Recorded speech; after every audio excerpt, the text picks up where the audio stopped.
అందరికీ ఇండియన్ కాన్స్టిట్యూషన్లో polity టాపిక్ను discussion చేద్దాము. ఒక దేశ రాజకీయ వ్యవస్థ గురించి తెలియజేసే దానిని పాలిటీ అంటారు.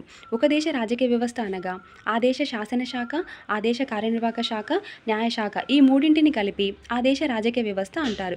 శాసనశాఖ ప్రధాన విధి ఏంటంటే శాసనాలను రూపొందించడం. మన దేశంలో 2 శాసనశాఖలు కలవు. కేంద్ర స్థాయిలో ఒక శాసనశాఖ ఉంటుంది, రాష్ట్ర స్థాయిలో ఒక శాసనశాఖ ఉంటుంది.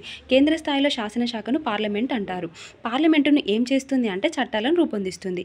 ఈ పార్లమెంటు రూపొందించిన చట్టాలు దేశం మొత్తానికి వర్తిస్తాయి.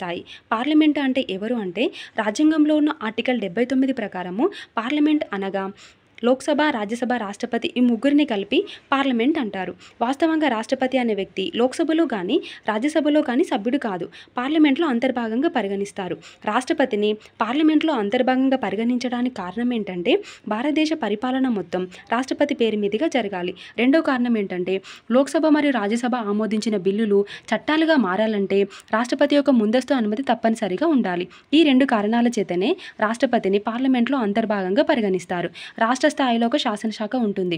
శాసనశాఖ ఒక ప్రధాన విధి ఏంటంటే చట్టాలను రూపొందించడం. రాష్ట్ర శాసనసభ రూపొందించిన చట్టాలు ఆ రాష్ట్ర శాసనసభకు మాత్రమే వర్తిస్తాయి. ఆ రాష్ట్ర శాసనసభ ఆర్టికల్ 168 ప్రకారము రాష్ట్ర శాసనసభ అంటే విధానసభ, విధాన పరిషత్, గవర్నర్ ఈ ముగ్గురిని కలిపి రాష్ట్ర శాసనసభ అని పిలుస్తారు. గవర్నర్ అనే వ్యక్తి విధానసభలో కానీ విధాన పరిషత్తులో కానీ సభ్యుడు కాదు, కానీ రాష్ట్ర శాసనసభలో అంతర్భాగంగా పరిగణిస్తారు. కొన్ని రాష్ట్రాల్లో విధాన పరిషత్ మాత్రమే ఉంది, అన్ని రాష్ట్రాల్లో విధాన పరిషత్ లేదు. విధాన పరిషత్ ఉన్న రాష్ట్రాలు 6. అవేంటంటే ఉత్తరప్రదేశ్, బీహార్, మహారాష్ట్ర, కర్ణాటక, ఆంధ్రప్రదేశ్, తెలంగాణ. రెండవది కార్యనిర్వాహక శాఖ. కార్యనిర్వాహక శాఖ విధి ఏంటంటే దేశ పరిపాలనను నిర్వహిస్తుంది లేదా శాసనశాఖ చేసిన చట్టాలను అమలు చేస్తుంది. మన దేశంలో రెండు స్థాయిలలో కార్యనిర్వాహక శాఖలు కలవు.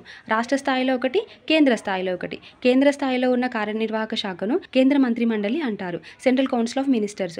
పరిపాలన నిర్వహిస్తుంది లేదా శాసనశాఖ చేసిన చట్టాలను లేదా పార్లమెంటు చేసిన చట్టాలను అమలు చేస్తుంది. కేంద్ర మంత్రిమండలి చేసే పరిపాలనను దేశం మొత్తానికి వర్తిస్తాయి.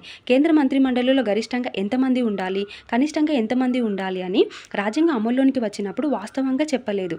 అయితే 2003 సంవత్సరంలో 91 రాజ్యాంగ సవరణ ద్వారా లోక్సభలో ఉన్న మొత్తం సభ్యులలో 15% మించకుండా కేంద్ర మంత్రిమండలి నియామకం చేసుకోవచ్చు అని రాజ్యాంగ సభను చేయడం జరిగింది. ఆర్టికల్ 75 క్లాజ్ 1A చేర్చడం జరిగింది. లోక్సభలో టోటల్ ఎంతమంది ఉన్నారంటే 543 మంది ఉన్నారు. 543 మందిలో 15